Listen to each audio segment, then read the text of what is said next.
তেসরা মার্চ বাংলায় বিধানসভা ভোটের নির্ঘণ্ট ঘোষণা। তার আগেই রাজ্যে আসছে কেন্দ্রীয় বাহিনী। এবার কেন্দ্রীয় বাহিনীকে ঝাঁটা পেটার নিদান তৃণমূল বিধায়ক শ্যামল মণ্ডলের। তৃণমূল বিধায়ককে পাল্টা আক্রমণ শুভেন্দু অধিকারীর।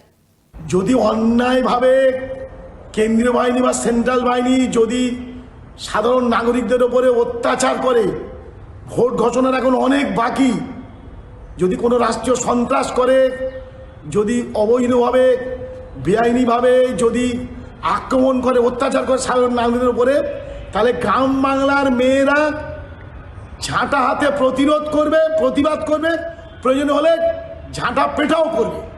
মুখ্যমন্ত্রী অনেকবারই এ কথা বলেছেন, থালা বাটি ঘটি নিয়ে আক্রমণ করো। তা শ্যামল মণ্ডল ওই পাঠশালারই ছাত্র, সে বলবে নাকি?